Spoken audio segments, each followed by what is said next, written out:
One wrong chair. That's all it took to permanently erase the life Madeline Hayes had carefully built. She thought she was meeting an awkward accountant for a blind date at a dimly lit Manhattan restaurant.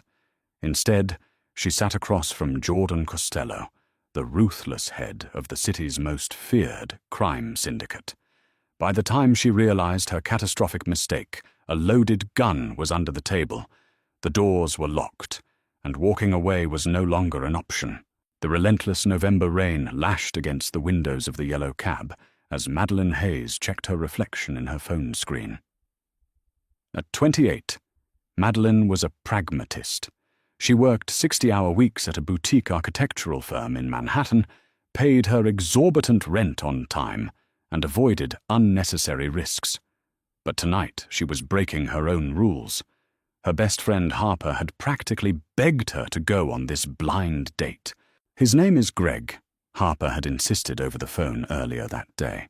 "He's a risk analyst, super stable, wearing a charcoal grey suit. He reserved the secluded booth in the back of L'Ardoise at 8. Just show up, Maddie. You need to live a little."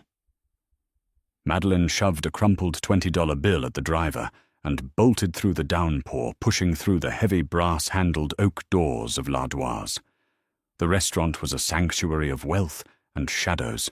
Dimly lit by flickering crystal sconces, the air smelled of truffles, expensive leather, and aged bourbon. It was the kind of establishment that didn't have prices on the menu. Brushing the damp hair from her face, Madeline glanced at her watch. 8:15 p.m. She was late. She bypassed the haughty hostess and navigated the maze of mahogany tables. Harper had said the secluded booth in the back. As she rounded the corner into the private alcove, she saw him.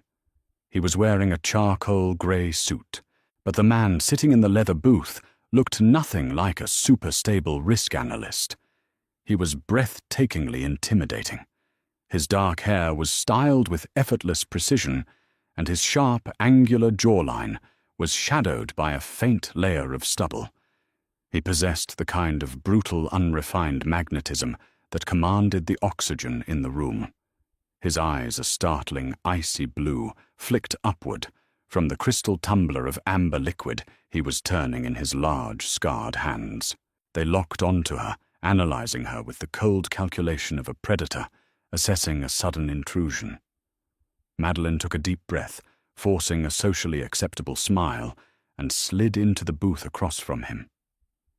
"I am so sorry I'm late," she began, dropping her damp trench coat onto the leather seat beside her. The traffic on the FDR was an absolute nightmare, and my cab driver decided that traffic laws were merely suggestions. "You must be freezing waiting for me. Or bored. Please tell me you haven't been waiting long." The man did not blink. He slowly lowered his glass to the table, the ice clinking loudly in the sudden heavy silence. He leaned forward, the faint scent of bergamot and gun oil drifting across the table. "Who sent you?" His voice was a low, gravelly baritone that sent an involuntary shiver down Madeline's spine. It wasn't a question. It was a demand. Madeline let out a breathless, awkward laugh, reaching for the water glass the waiter had previously left. "Harper, obviously. Though I have to admit, she completely underplayed you. She made you sound like well, no offense, but a spreadsheet enthusiast. A risk analyst." The man's eyes narrowed imperceptibly, the muscles in his jaw feathered. "A risk analyst." "Yes," Madeline continued, oblivious to the lethal tension radiating from the man across from her. "I'm Madeline, by the way. But you can call me Maddie. I know blind dates are notoriously awful, but I figured what's the worst that could happen? We share an overpriced plate of scallops and go our separate ways." Jordan Costello stared at the woman sitting across from him. For the first time in his 32 years of orchestrating the criminal underworld of the eastern seaboard, he was genuinely caught off guard.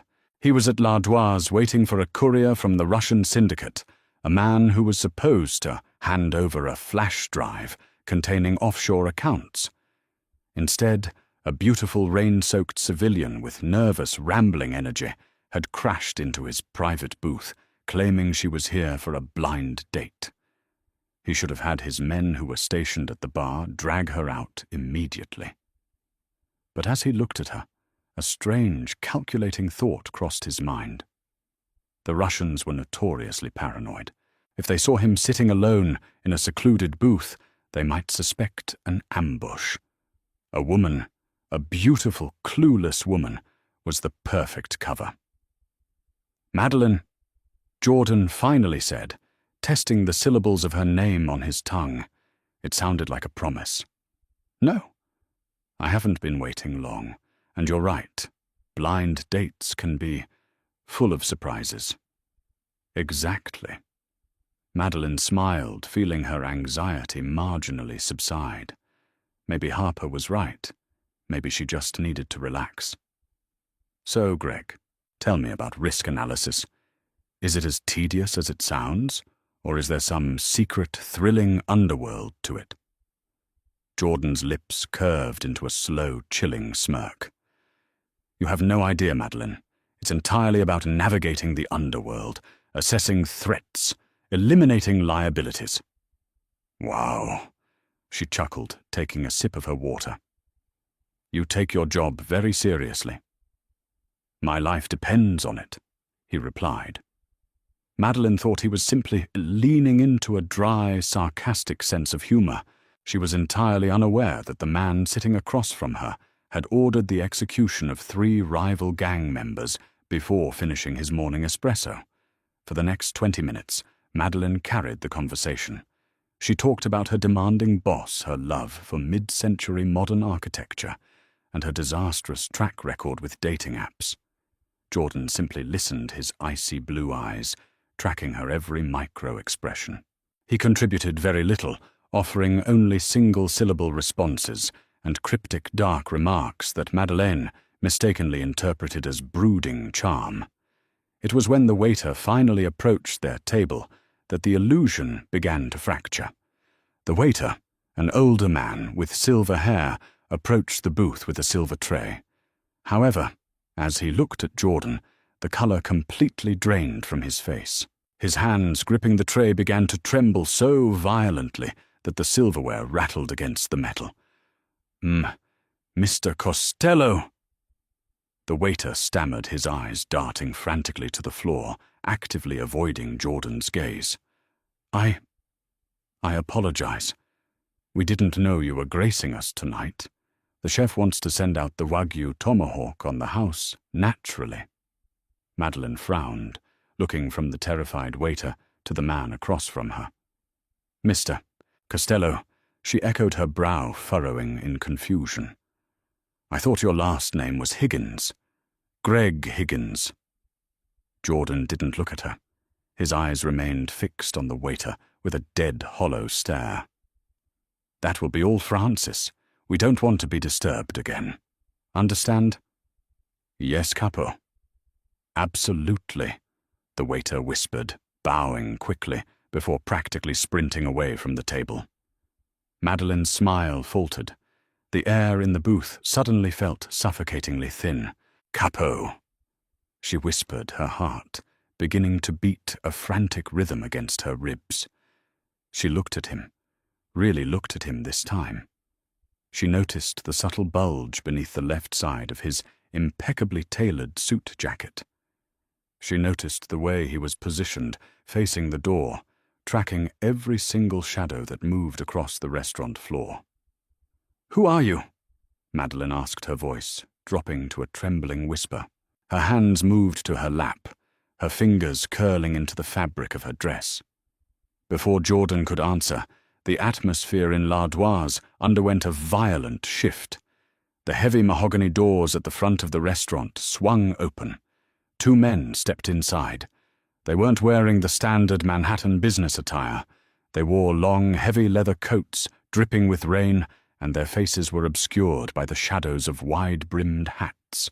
They bypassed the hostess entirely, their hands concealed deep within their coat pockets, their eyes scanning the room with lethal intent. Jordan's posture instantly hardened into granite. Without breaking eye contact with the approaching men, his right hand slid smoothly beneath the white linen tablecloth. A second later, Madeleine gasped as she felt the freezing, heavy steel of a suppressed handgun brush against her bare knee under the table. "Don't move!" Jordan ordered, his voice a lethal, vibrating command that left no room for negotiation. "Oh my God!" Madeleine whimpered the reality of her situation, crashing down on her like a physical weight. Her lungs constricted. The restaurant, the date, the grey suit, it was all a catastrophic error. "You have a gun. You're not Greg." "No, I'm not," Jordan replied smoothly, his eyes locked on the two men who were now slowly navigating the aisles, moving steadily toward the back booth. "My name is Jordan Costello. And right now, Madeleine, you are going to smile, lean across this table, and act like you are desperately in love with me. Do it now." I can't." She choked out tears of absolute terror, pricking her eyes. "If those men realize who I am, they will open fire in the middle of this restaurant," Jordan stated, his tone devoid of any emotion. "And you are sitting directly in the crossfire. Lean in. Smile." Survival instinct, raw and unyielding, overrode Madeleine's panic. With trembling hands, she reached across the table, forcing a wide, synthetic smile onto her face. Jordan met her halfway. His large hand reached up his rough fingers, tangling into her damp hair at the nape of her neck. He pulled her close, so close she could feel the heat radiating from him. To the rest of the room, they looked like two lovers lost in an intimate whisper. To Madeleine, it was a hostage situation. "Keep smiling," Jordan murmured against her cheek, his lips brushing her skin in a mockery of affection, while his hand beneath the table gripped the firearm. "They're 10 feet away. Don't look at them." Madeleine closed her eyes, her breath hitching as the heavy footsteps of the two men approached their alcove. The scent of rain, damp leather, and cheap tobacco flooded her senses. The men paused right next to their booth. Madeleine stopped breathing entirely. She squeezed her eyes shut, waiting for the deafening roar of a gunshot. "Excuse me." A high-pitched nasal voice suddenly cut through the tension. Madeleine's eyes snapped open. Standing behind the two menacing men in leather coats was a short, balding man in a drenched charcoal grey suit, clutching a bouquet of rapidly wilting daisies. "I'm looking for a Madeleine," the balding man squeaked, looking at the two assassins and then over their shoulders at Madeleine and Jordan. "Are you—" "Maddie, I'm Greg Higgins. I think you're sitting at the wrong table." Time seemed to fracture. In the span of a single second, a dozen things happened at once. The two assassins, suddenly distracted by the bumbling arrival of the real Greg Higgins, turned their heads. It was the only opening Jordan Costello needed. Jordan's left hand shot out violently, shoving Madeleine down into the leather seat. "Get down!" he roared. Before Greg could utter another word, Jordan brought his right hand up from beneath the table. The suppressed weapon let out 3 rapid, muted thwips. The sound was muffled like aggressive staple guns, but the impact was devastating. The first assassin crumpled instantly, a dark stain blossoming on his chest, crashing into the dessert cart with a shatter of glass. The second man managed to draw a heavy revolver from his coat, but Jordan was faster. He vaulted over the dining table with terrifying agility, his tailored suit completely at odds with the feral violence of his movements. He drove his knee into the second man's chest, twisting the assassin's wrist until a sickening crack echoed through the alcove, followed by another suppressed shot. Screams erupted from the front of the restaurant. Diners flipped tables, scrambling for the exits. The elegant illusion of l'ardoise dissolved into absolute pandemonium. Madeleine was curled into a ball on the floor beneath the table, her hands clamped over her ears, her entire body shaking violently. She could hear the chaotic stampede of footsteps, the shattering of fine china, and the heavy thud of bodies hitting the floor. "Greg!" Madeline sobbed, peeking out from under the linen tablecloth. Greg Higgins, the actual risk analyst, had fainted dead away at the sight of the blood, his wilting daisies scattered across the polished floorboards. Suddenly, a strong hand gripped Madeline's bicep, dragging her out from under the table with ruthless efficiency. Jordan stood over her, his chest heaving slightly, the gun still gripped firmly in his right hand. He looked down at the two dead men, bleeding onto the Persian rug, then back at Madeline. "We are leaving," Jordan commanded. "No." Madeline screamed, ripping her arm out of his grasp, backing away until she hit the mahogany wall of the booth. "I'm not going anywhere with you. You're a murderer. You're a psycho. I'm calling the police." Jordan stepped closer, his imposing frame blocking the only exit from the alcove. The icy detachment in his eyes was replaced by a burning, furious urgency. "Listen to me very carefully, Madeline. Those men belong to the Falcone family. They were sent here to put a bullet in my head. You were sitting across from me playing my devoted girlfriend. The cameras in this restaurant have your face. The waitstaff saw you with me. By tomorrow morning, the Falcones will think you are my property. If I leave you here for the police, you won't survive the week." "I don't know you," she shrieked, hysterical tears streaming down her face. "I just sat at the wrong table. Let me go." "It doesn't matter what the truth is," Jordan said, stepping forward and grabbing both of her shoulders, hauling her flush against his chest. "In the Mafia, perception is reality. You are involved now. If you want to live to see tomorrow, you are coming with me." Before she could protest again, Jordan dragged her toward the kitchen, swinging doors. The kitchen staff had already abandoned their stations, leaving pots boiling over and flames dancing on the industrial stoves. Jordan navigated the stainless steel maze with the practiced ease of a man who spent his life preparing for ambushes. He kicked open the heavy metal exit door, dragging Madeline out into the freezing, rain-swept alleyway behind the restaurant. A massive armored black SUV was already idling in the alley, its tires hissing against the wet asphalt. The rear door flew open, and a towering man with a thick neck and a heavily scarred face stepped out, an assault rifle resting casually against his chest. "Boss!" The man grunted, his eyes flicking to the sobbing woman Jordan was dragging by the arm. "Vincent said there was a complication inside. Who's the girl?" "She's a civilian, Luca," Jordan growled, shoving Madeline into the cavernous back seat of the SUV before climbing in after her. "Get us out of here. Take us to the compound in Brooklyn. Now!" "Wait, please!"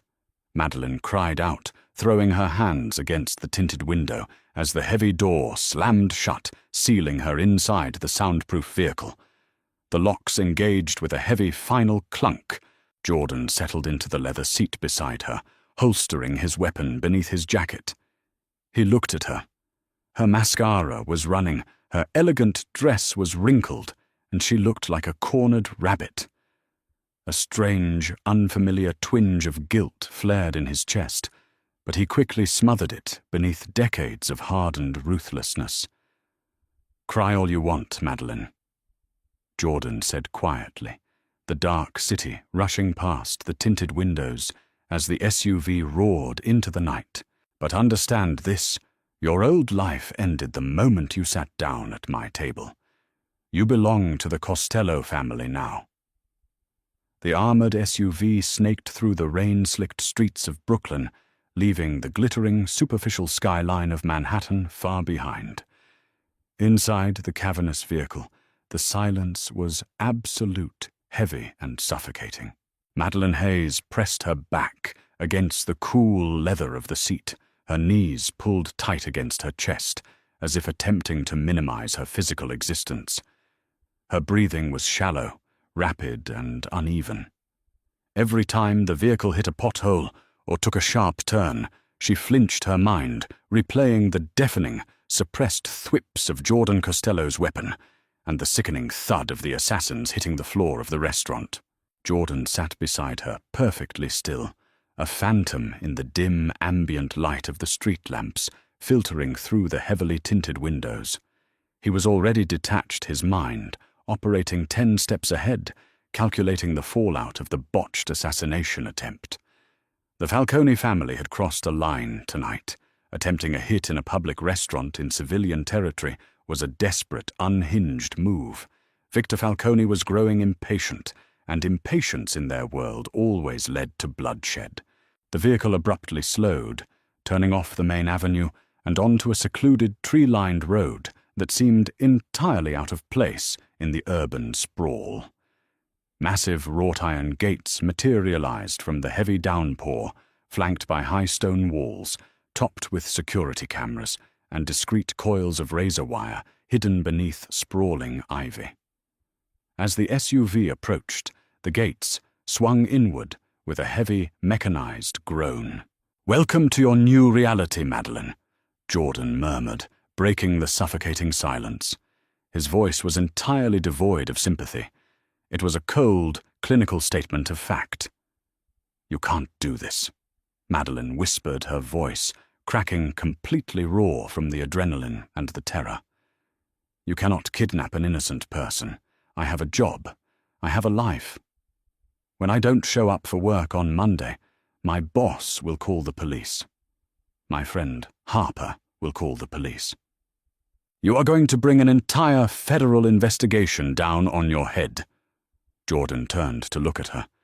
The icy blue of his eyes caught the glow of the dashboard lights. "The police?"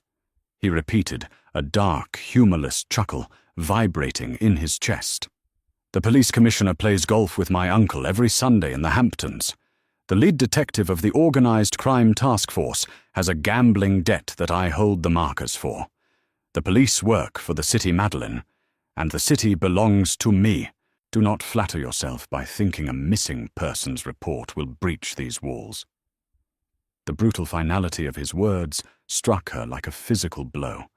The last fragile tether she had to hope snapped. She squeezed her eyes shut, pressing her face into her knees, and allowed the quiet, desperate tears to fall. The SUV rolled to a halt on a circular cobblestone driveway in front of a sprawling limestone mansion. The architecture was imposing a blend of brutalist efficiency and old-world wealth. Heavy oak doors swung open before the vehicle even completely stopped, and 6 men poured out onto the porch. They were dressed similarly to Luca: dark clothing, sharp eyes, heavily armed, and radiating a predatory alertness. Luca opened the passenger door, the cold November rain instantly sweeping into the heated interior. Jordan stepped out first, unbothered by the downpour. He didn't look back to see if Madeline was following. He simply expected obedience. Luca leaned into the vehicle, his scarred face impassive. "Out, lady. Let's go." Trembling violently, Madeline slid out of the vehicle. The cold bit into her bones, but she barely felt it. She was entirely consumed by the surreal nightmare unfolding around her. She followed Jordan up the stone steps, surrounded by heavily armed guards, and stepped into the foyer of the Costello estate. If the exterior was brutalist, the interior was a masterpiece of intimidating luxury. High vaulted ceilings, dark mahogany paneling, and floors of imported black marble reflected the glow of antique chandeliers. But despite the opulence, it felt like a fortress. There were no windows on the ground floor facing the street. The air was heavy, smelling of wood smoke, expensive cigars, and underlying tension. "Lorenzo!" Jordan barked, shrugging off his wet jacket and tossing it to a waiting guard. A tall, remarkably handsome man with olive skin and dark, calculating eyes emerged from an adjacent room. He moved with a languid grace that bellied the lethal sharpness in his gaze. Lorenzo was Jordan's underboss, a man who possessed a law degree from Harvard, but had chosen to apply his genius to the family business. "Brother," Lorenzo greeted his eyes instantly, locking onto Madeleine, who stood shivering and dripping wet on the marble floor. "I heard there was an incident at L'Ardoise. I see you brought home a souvenir." "Who is this a complication?" Jordan stated curtly, walking past Lorenzo and pouring himself a dark measure of whiskey from a crystal decanter. "The Falcones sent 2 triggers to the restaurant. They bypassed security. We have a leak, Enzo. Nobody knew I was making the drop tonight except the inner circle." Lorenzo's expression hardened, the easy charm vanishing instantly. "Are you sure? They walked right up to my booth," Jordan growled, downing the whiskey in one brutal swallow. "They knew exactly where I was sitting. This woman," he gestured vaguely toward Madeleine, "sat at the wrong table for a blind date. She provided cover long enough for me to draw first. But she's compromised. The cameras have her face. Victor Falcone will assume she's a courier or a new mistress. Either way, she's a target."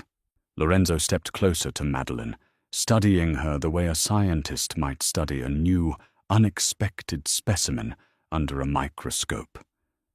Madeleine shrank back, terrified by the cold, analytical gleam in his eyes. "She is a civilian," Lorenzo noted softly. "This is messy, Jordan. Bringing her here. It violates protocol. If she is a liability, we should handle her." Madeleine's heart stopped. Handle her. The euphemism was so casually delivered, so chillingly polite, that it took a second for the murderous intent to register. "No," she gasped, backing away, until her shoulders hit the heavy oak door. "No, please, I won't say anything. I swear to God. I'll change my name. I'll move to Europe. I'll disappear. You don't have to kill me." Jordan slammed his empty glass onto the mahogany sideboard with a violent crack that made everyone in the room flinch. "Nobody is touching her." Jordan's voice was a low, lethal purr that commanded absolute obedience. He stepped forward, placing himself deliberately between Lorenzo and Madeleine. "She is under my protection. Until the Falcone threat is neutralized and the mole is found, she remains here, confined to the guest wing." Lorenzo raised his hands in a gesture of surrender, though his eyes remained wary. "As you say, boss, but having a hysterical civilian wandering the compound while we prepare for a war is a tactical error." "Then make sure she doesn't wander," Jordan snapped. He turned his attention back to Madeleine. The vulnerability in her wide, tear-filled eyes struck a strange, entirely foreign chord within his chest. It was an annoyance, he told himself. Just an annoyance. "Genevieve will show you to your room. Do not attempt to leave the compound. The outer perimeter is rigged with motion sensors and guarded by men who will shoot first and ask questions later. Do you understand?" Madeleine couldn't speak. She simply nodded, a jerky, terrified motion. An older woman, stern-faced and dressed in immaculate black, appeared from the hallway. This was Genevieve, the housekeeper, who ran the Costello estate with an iron fist. She took Madeleine gently by the elbow. "Come with me, miss. Let's get you out of those wet clothes." Madeleine allowed herself to be led away, her mind entirely numb. She was escorted up a sweeping grand staircase and down a long corridor lined with classic oil paintings and heavily locked doors. Genevieve finally opened a door at the end of the hall, ushering Madeleine into a sprawling, beautifully appointed bedroom. It had a king-sized bed, heavy velvet drapes, and an ensuite bathroom of white marble. It was a beautiful room, but as Genevieve stepped out and locked the heavy door from the outside, the metallic click echoed loudly in the quiet space. Madeleine slowly sank to the plush carpet, pulling her knees to her chest once more. She was a prisoner. She had survived a shootout, only to be locked in a gilded cage by the most dangerous man in New York City. For the next 3 days, Madeleine's entire world was confined to those 4 walls. Genevieve brought her meals on silver trays, gourmet food that tasted like ash in Madeline's mouth. She paced the room like a caged animal. She checked the windows, only to find them made of reinforced shatterproof glass that couldn't be opened more than an inch. She had no phone, no internet, no connection to the outside world. She thought about Harper, wondering if her friend was frantically calling hospitals and morgues. She thought about her job, her desk, with the half-finished architectural renderings of a new corporate plaza. Her old life felt like a dream she was rapidly forgetting. On the fourth evening, the terrifying monotony was broken. The heavy lock clicked, and the door swung open. Jordan Costello stood in the doorway. He looked exhausted. The sharp lines of his face were drawn tight with fatigue, and the shadows beneath his icy eyes were pronounced. He had traded his tailored suit for a dark Henley shirt and black tactical trousers, a holster strapped securely to his thigh. "Come with me," he ordered, his tone leaving no room for argument. "Where?" Madeline demanded, her voice hoarse from days of silence and crying. A spark of defiance, fueled by sheer desperation, flickered in her chest. "Are you finally going to handle me?" Jordan sighed, running a hand through his dark hair. The gesture made him look startlingly human for a brief, fleeting moment. "If I wanted you dead, Madeline, you would have never left the restaurant. Come downstairs. You need to eat something other than a few bites of toast, and I am entirely out of patience for this hostage routine." "It is a hostage routine because you are holding me hostage," she snapped, stepping toward him, her anger momentarily overriding her terror. "You ruined my life. Because of your ridiculous Mafia war, I am locked in a bedroom like an animal." Jordan closed the distance between them with terrifying speed. Before she could react, he backed her up against the heavy mahogany dresser, his large hands gripping her waist. He didn't hurt her, but his proximity was overwhelming. He smelled of rain, dark coffee, and that same faint metallic scent of a weapon. "Listen to me," he whispered, his face inches from hers. The intensity in his eyes was blinding. "The Falcones tortured one of my captains to death yesterday. They are actively hunting for you.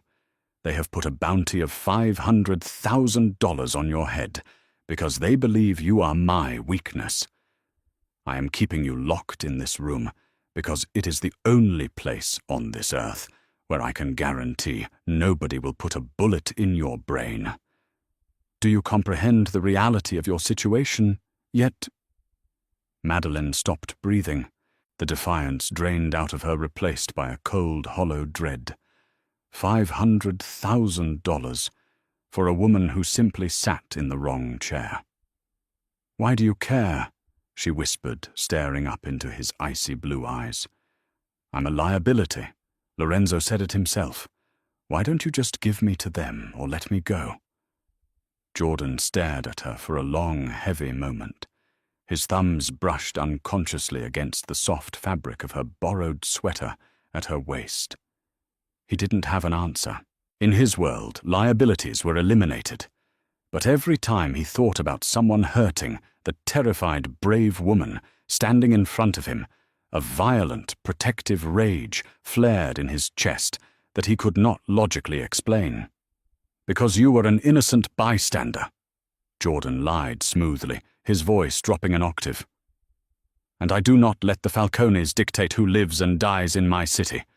Now come downstairs. We are having dinner." He released her and stepped back, the invisible tether between them snapping. Madeline took a shaky breath, realizing she had no choice. She followed the Mafia boss out of the room, stepping deeper into the labyrinth of his violent world. Dinner with the Costello inner circle was a masterclass in psychological warfare, masquerading as a civilized meal. The massive dining room was dominated by a long mahogany table. Jordan sat at the head, radiating an aura of absolute authority. To his right sat Lorenzo, swirling a glass of Barolo wine with an easy, deceptive smile. To his left was Matteo, a massive, heavily tattooed enforcer who barely spoke but radiated physical violence. Madeline sat near the end of the table, picking at a plate of seared sea bass, feeling like a lamb surrounded by a pack of highly coordinated wolves. The conversation flowed around her, spoken in rapid-fire Italian and heavily coded English. They were discussing shipments, territories, and retaliation. "The Port Authority is compromised," Lorenzo noted smoothly, cutting into his steak. "Victor has bribed the union boss. If we move the shipment through Red Hook, we walk right into an ambush." "Then we reroute to Staten Island," Matteo grunted. "Staten Island is too exposed," Jordan replied coldly, his eyes tracking a map spread across the opposite end of the table. "Victor is operating out of the old industrial complex on the waterfront. He's fortified it. Until we smoke him out, we are playing defense." Madeline, despite her terror, found herself looking at the architectural blueprints they had unrolled over the polished wood. Her mind, trained for years to analyze structural integrity, spatial flow, and structural vulnerabilities, automatically began to process the lines and symbols on the paper. She squinted, abandoning her food. The blueprint was of a massive pre-war industrial warehouse, the Falcone stronghold. She saw the load-bearing walls, the ventilation shafts, the reinforced steel doors they had noted with red markers. "You're looking at it wrong," Madeline blurted out. The entire table went dead silent. The clinking of silverware stopped. Lorenzo's smile vanished. Matteo's hand drifted instinctively toward the weapon concealed beneath his jacket. Jordan slowly raised his eyes from the map, locking onto her. The heavy, oppressive silence was deafening. "Excuse me," Lorenzo asked, his voice dripping with condescension and warning. Madeline's cheeks burned, but a sudden surge of professional confidence cut through her fear. She stood up, walking cautiously toward the end of the table where the blueprints were scattered. She was an architect. This was her language. "I said you're looking at the structure wrong," Madeline repeated, her voice trembling slightly before she forced it steady. She pointed a trembling finger at a section of the blueprint marked heavily in red ink by Jordan's men. "You have all your entry points marked here at the ground floor loading docks.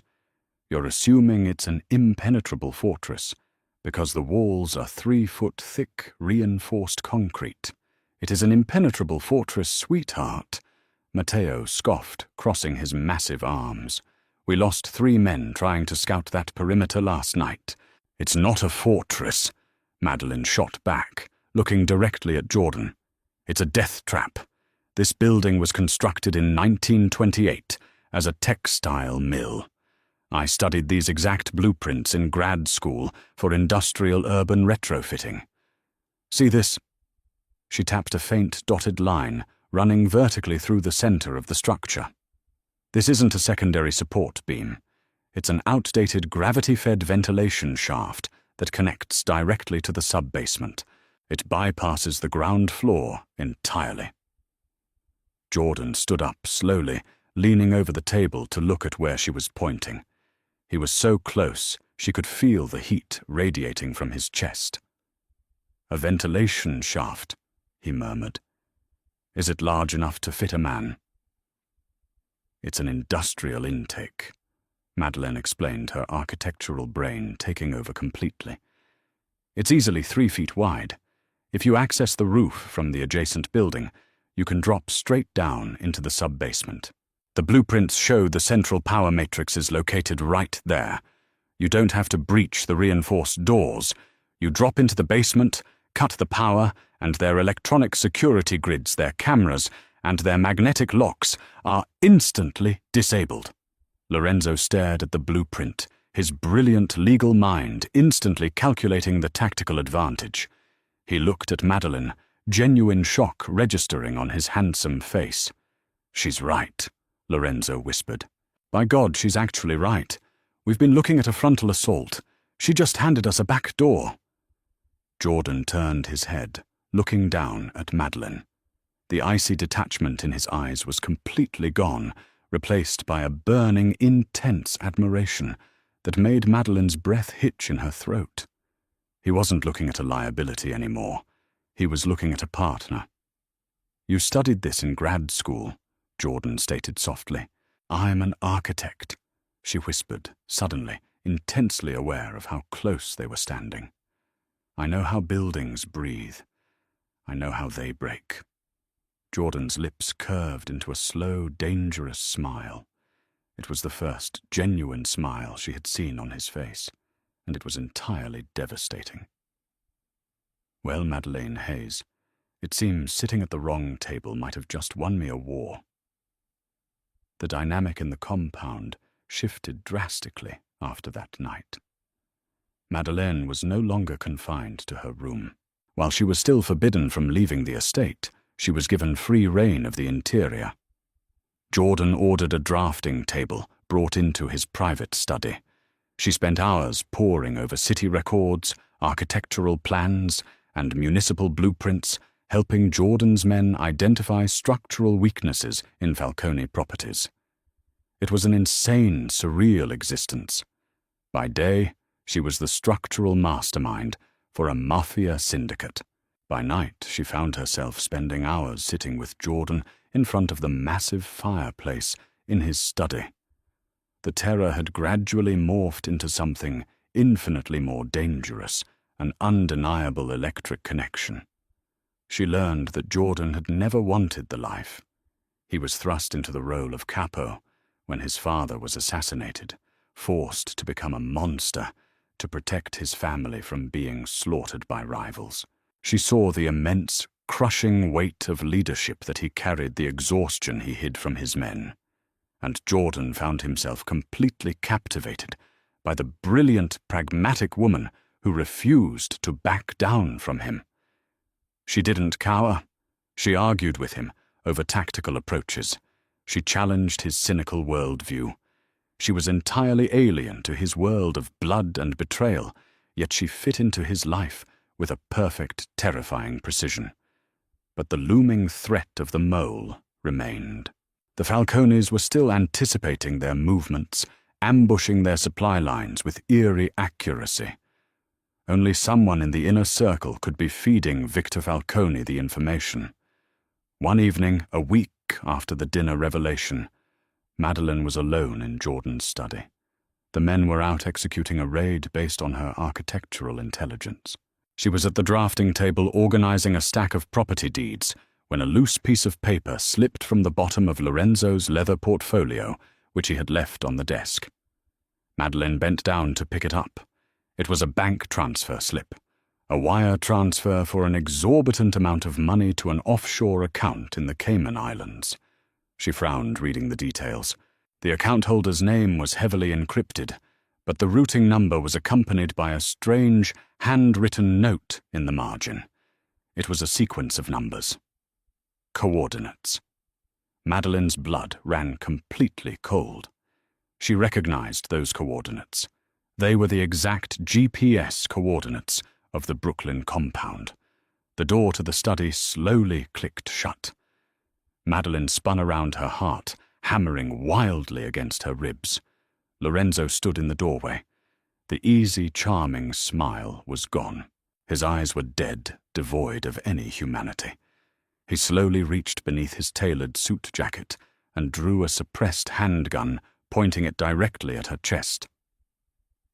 "You are far too clever for your own good, Madeleine," Lorenzo said softly, the silence of the room amplifying the deadly click of the weapon's safety, being disengaged. "I told Jordan you were a liability. I just didn't realize you would be a liability to me." The reality crashed down on her with devastating clarity. Lorenzo, the underboss, the man Jordan trusted implicitly. He was the mole. He was selling out his own family to Victor Falcone to seize power for himself. "Lorenzo," Madeleine whispered, backing away slowly, her hand desperately searching the drafting table behind her for anything she could use as a weapon. She gripped the heavy metal edge of a T-square ruler. "You're betraying him. He's your brother." In this life, blood is just a currency, sweetheart, Lorenzo sneered, raising the gun. Victor Falcone offered me the entire Brooklyn territory once Jordan is dead. I tipped them off about the restaurant, and tonight I tipped them off about the raid. Jordan isn't coming back. He's walking into a bloodbath, and you are the tragic casualty of a Falcone counterattack. He leveled the weapon squarely at her heart. Madeline squeezed her eyes shut, gripping the metal ruler, bracing for the impact that would end her life. Suddenly, a violent explosion shattered the heavy oak doors of the study, sending splinters of wood flying across the room. Before Lorenzo could pull the trigger, a towering shadow filled the doorway. Jordan Costello stood amidst the smoke, and ruined wood bleeding from a cut above his eye, his suit torn, and his eyes blazing with a feral, murderous fury. He didn't hesitate. He didn't speak. He raised his weapon and fired. The deafening roar of the gunshot in the enclosed mahogany study was apocalyptic.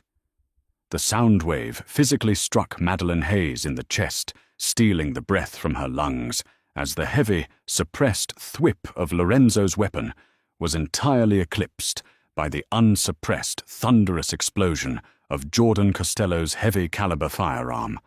Lorenzo did not even have the fraction of a second required to register the shock on his perfectly handsome face.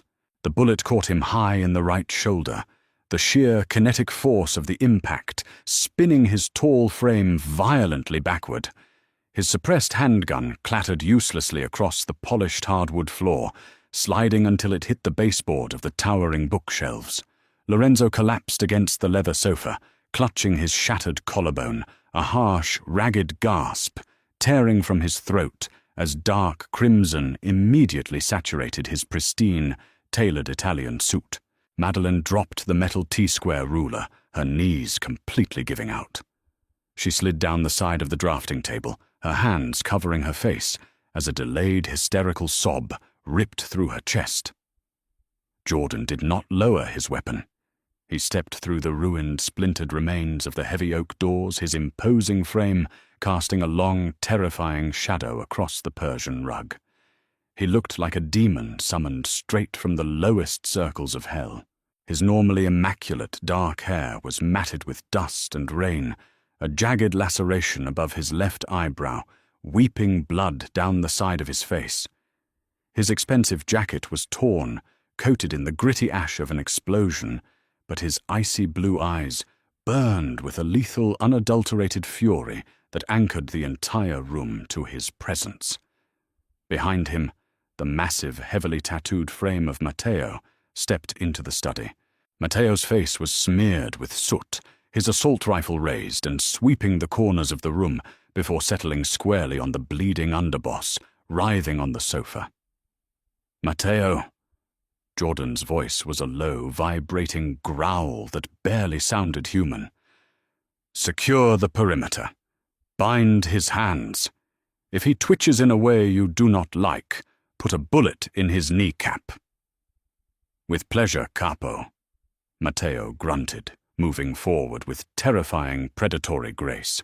Jordan finally holstered his weapon and crossed the room in 3 long strides, dropping to his knees beside Madeline.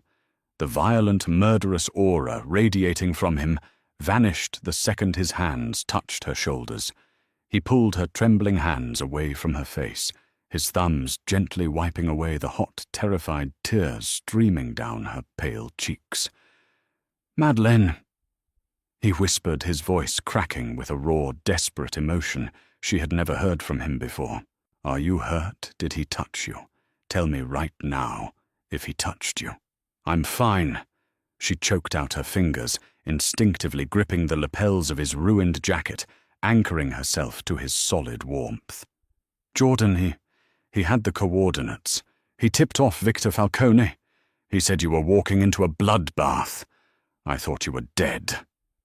Jordan's jaw clenched, a muscle feathering furiously beneath his bruised skin.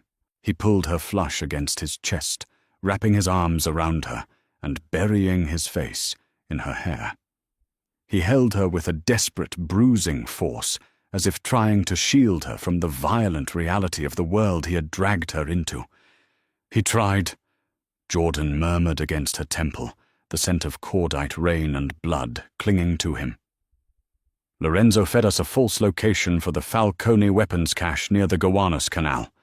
It was rigged with industrial explosives, but Matteo noticed the sentries were positioned incorrectly. They were braced for an explosion, not an assault. We pulled back just as the warehouse detonated. The blast caught the edge of our convoy, but we survived.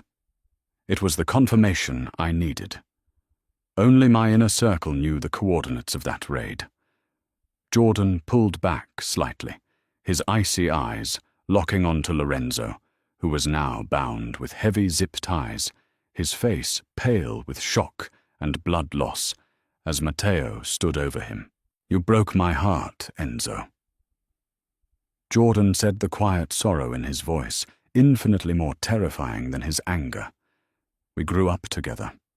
I trusted you with my life. I trusted you with her life." Lorenzo let out a wet, agonizing cough, a bloody smile twisting his handsome features.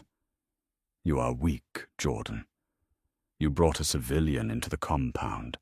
You let her sit at the war table. You started thinking with your heart instead of your head. Victor Falcone promised me the empire. You were going to get us all killed over a woman who sat at the wrong table in a restaurant." "You are a fool," Jordan replied coldly, rising to his feet and pulling Madeline up with him, tucking her safely behind his broad back. "This woman just handed me the blueprints to destroy Victor Falcone. She is twice the tactician you will ever be. Take him to the basement, Matteo. We will deal with his treachery when the sun comes up." As Matteo hauled the disgraced underboss out of the ruined study, leaving a trail of blood on the marble floor of the hallway, the adrenaline finally began to recede from Madeline's veins, leaving her shaking and exhausted. She looked at the blood drying on Jordan's forehead, reaching up with a trembling hand to trace the edge of the laceration. "You need a doctor," she whispered softly. Jordan caught her hand, pressing his lips to her palm.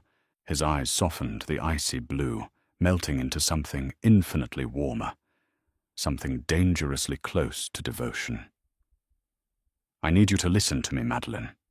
Lorenzo's betrayal changes the timeline. The Falcones know we survived the ambush at the Gowanus Canal. Victor will realize Lorenzo failed. By midnight, Victor will barricade himself inside the Red Hook warehouse. He will surround himself with every mercenary he has on the payroll. The ventilation shaft." Madeline said instantly, her mind snapping back to the architectural blueprints she had meticulously studied. "You have to go tonight, before they can reinforce the sub-basement. If you wait until tomorrow, they will seal the roof access." "We are going tonight," Jordan confirmed, his hands resting heavily on her waist. "But I need you to understand what happens next. If I do not come back from Red Hook, Luca has orders to escort you to a private airfield in New Jersey. There is an offshore account in your name with enough money to disappear completely. You will be free." Madeleine's heart contracted violently.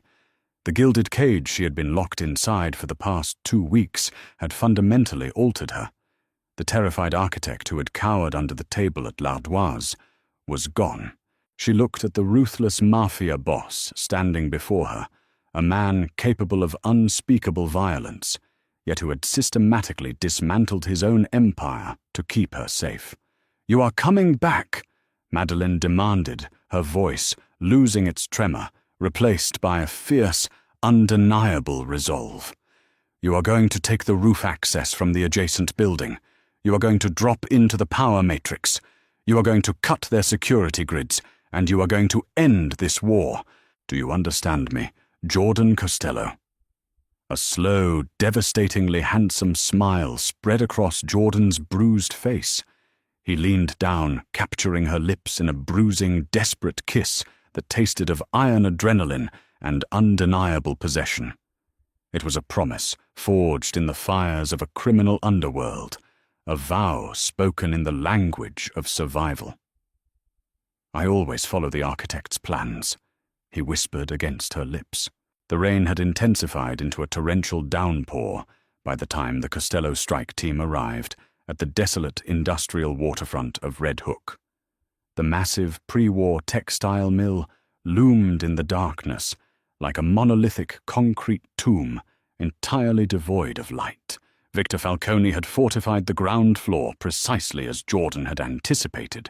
Heavy steel barricades blocked the loading docks, and heavily armed sentries patrolled the perimeter with night vision optics, their silhouettes barely visible against the churning black waters of the East River. 2 miles away, sitting in the secure communications room of the Brooklyn compound, Madeline Hayes stared unblinkingly at a bank of glowing monitors. Beside her, Luca manned the encrypted radio frequencies. Madeline had a copy of the architectural blueprints spread across the console, her finger tracing the dotted line of the outdated ventilation shaft. "Alpha Team is in position on the adjacent roof." Jordan's voice crackled through the secure comms, barely audible over the sound of the driving rain and the howling waterfront wind. "We have eyes on the industrial intake." "Be careful, Jordan," Madeline said, pressing the microphone button, her voice steady despite the frantic beating of her heart. "The structural integrity of that shaft is nearly a century old. The mortar will be degrading. Keep your points of contact wide as you rappel down." "Copy that, sweetheart," Jordan replied, a faint note of amusement echoing in the earpiece. "Going dark." For the next 20 agonizing minutes, the comms were completely silent. Madeline felt as though she were holding her breath for the entire duration. She watched the digital clock on the monitor tick relentlessly forward. In her mind, she visualized Jordan and Matteo navigating the narrow claustrophobic darkness of the vertical shaft suspended entirely by tactical harnesses, descending 50 feet straight down into the belly of the enemy stronghold. If her architectural analysis was wrong, if the Falcones had renovated the sub-basement and sealed the intake, Jordan was rappelling directly into a concrete coffin. Suddenly, the encrypted radio burst to life with a blast of static. "Touchdown!" Matteo's rough voice echoed through the speakers. "We are in the sub-basement. No hostiles." She was right, boss. "The main power matrix is directly ahead." Madeline let out a shuddering breath, burying her face in her hands for a brief second before snapping her attention back to the blueprints. "Cut the main breaker and the auxiliary backup," she instructed rapidly. "The magnetic locks on the heavy steel doors will fail open, and their entire camera grid will go blind." "Executing now," Jordan replied. Seconds later, the external surveillance drones operated by Luca captured the massive industrial warehouse, plunging into absolute chaotic darkness. The security floodlights mounted on the concrete walls died instantly. "Power is down," Luca announced, a vicious grin splitting his scarred face. "The fortress is completely blind." What followed was a masterclass in tactical dominance. Without their electronic security, the Falcone syndicate was entirely paralyzed. Jordan's secondary strike teams waiting in the shadows of the loading docks breached the failed magnetic doors with terrifying speed. The ensuing firefight was brief, brutal, and decisively one-sided. The Costello enforcers swept through the warehouse with military precision, eliminating the mercenaries who stumbled blindly through the darkened corridors. Victor Falcone, the ruthless kingpin who had ordered the hit at the restaurant, was found cowering in the top-floor executive office, entirely abandoned by his men. He did not get the opportunity to surrender. Jordan ended the war with a single, suppressed shot in the darkness, the culmination of decades of blood and rivalry, finally silenced on the cold concrete floor. By the time the sun began to rise over the Manhattan skyline, painting the heavy rain clouds in bruised shades of purple and gold, the Costello armored SUV rolled back through the wrought iron gates of the Brooklyn compound.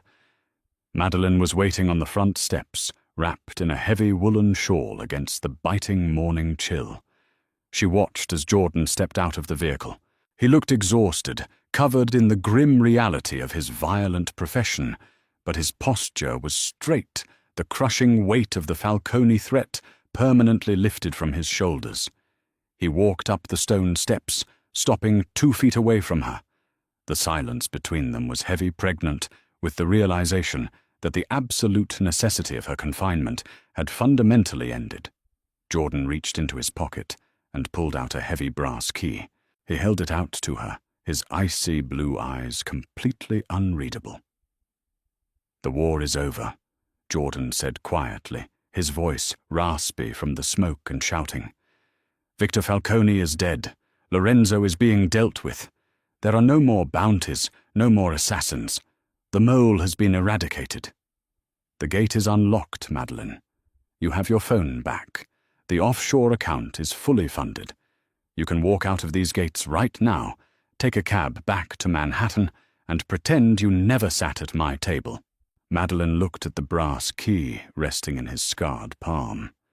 She looked past him at the towering wrought-iron gates that stood wide open for the first time in weeks, revealing the quiet, tree-lined Brooklyn street beyond. Freedom was exactly 50 yards away. She could return to her boutique architectural firm. She could return to her exorbitant rent, her 60-hour work weeks, and the mundane safety of her pragmatic life. She slowly raised her eyes to meet his. She saw the terrifying, brutal Mafia capo who commanded the criminal underworld. But she also saw the man who had risked everything to shield a stranger, the man who listened to her, who respected her brilliance, and who looked at her as if she were the only thing keeping him tethered to his own humanity.